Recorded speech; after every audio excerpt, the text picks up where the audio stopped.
جب پوچھا گیا حضور یہ قربانیاں کیا ہیں، فرمایا تمہارے باپ ابراہیم کی سنت ہے، اور فرمایا کہ ان کو خوش دلی سے اللہ کی راہ میں قربان کرو۔ قیامت کے دن یہ اپنے بالوں کے ساتھ، اپنے سینگوں کے ساتھ اور اپنے کھروں کے ساتھ آئیں گے،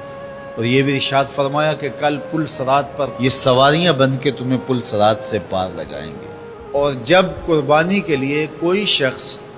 جانور خوش دلی کے ساتھ رضائے الہی کے حصول کے لیے ذبح کرتا ہے تو اس جانور کا خون زمین پر گرنے سے قبل یہ عمل قبول کر لیا جاتا ہے۔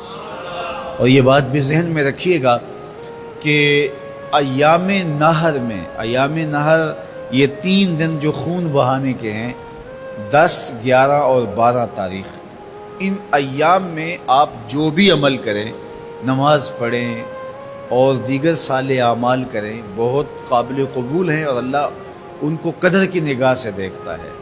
لیکن ان ایام میں جو سب سے زیادہ اللہ کو محبوب عمل ہے وہ راہ خدا میں خون بہانا ہے، قربانی پیش کرنا ہے۔ تو قربانی کا کوئی اور متبادل نہیں ہو سکتا۔ کچھ لوگ یہ فلسفہ ان دنوں کے اندر بیان کرتے ہیں کہ 20-50 ہزار کی قربانی کرنے کی بجائے اتنے اگر کسی غریب کو دے دیے جائیں تو اس کے 2-3 مہینے خیریت سے گزر جاتے ہیں، اور وہ گھر کے اندر جو ہے وہ ضرورت کی چیزیں ڈال لے تو گوشت تو 2-4 دن کے اندر کھایا پیا جاتا ہے، ختم ہو جاتا ہے۔ لیکن اگر اتنے پیسے کسی غریب کے گھر دے دیے جائے تو یہ اچھی بات ہے۔ تو اسلام کب اس عمل سے روکتا ہے؟ غریب کی مدد کیجیے، صرف عید کے دن ہی نہیں، مینڈے کی جگہ ہی نہیں، بلکہ اسلام تو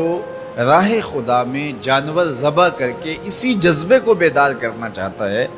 کہ تمہیں گوشت کی ضرورت بھی نہیں تھی، پھر بھی تم نے ذبح کر دیا، تو جہاں ضرورت ہوگی تمہاری ہمسائیگی میں، تمہارے اطراف میں، جب کوئی غریب ہوگا تو پھر تم اس کے لیے ذبح کیوں نہیں کرو گے؟ اس کے لیے تم قربانی کیوں نہیں کرو گے؟ اِسار کیوں نہیں کرو گے؟ یہاں تو پھر بھی ہم گوشت خود کھا لیتے ہیں یا غربا میں بانٹ دیتے ہیں، لیکن منا کی وادی میں جہاں لاکھوں قربانیاں پیش کی جاتی ہیں، وہاں تو جانور کاٹ کے اس کو ذبح کر کے بس چھوڑ دیا، اس کے گوشت سے غرض ہی نہیں ہوتی۔ زیادہ تر حجاج ایسے ہوتے ہیں جن کو یہ بتا دیا جاتا ہے کہ تمہاری قربانی کر دی گئی ہے، اور وہ فون کال کے انتظار میں یا حکومت وقت کی جانب سے دیے گئے وقت کے بعد حلق کروا دیتے ہیں۔ تو انہوں نے نہ اپنا جانور دیکھا ہوتا ہے، نہ اس کو ذبح ہوتے دیکھتے ہیں، تو صرف انہیں ٹائم بتلا دیا جاتا ہے یا ان کو کال کر دی جاتی ہے تو یہ ان کے لیے کافی ہوتا ہے۔ تو وہاں تو گوشت کھانا بھی مقصود نہیں، تو صرف اللہ کی رضا کے لیے جانور ذبح کرنا، رضا الہی کے لیے جانور ذبح کرنے کا جذبہ پیدا کر کے تمہیں راہ خدا میں خرچ کرنے کی ترغیب دی جاتی ہے، تو پھر تم پورا سال خرچ کرو گے، تمہارے لیے کوئی مشکل اور کوئی مشقت نہیں ہوگی۔ لیکن اگر تم جو ہے وہ اس جذبہ خیر سے نور حاصل نہیں کرو گے تو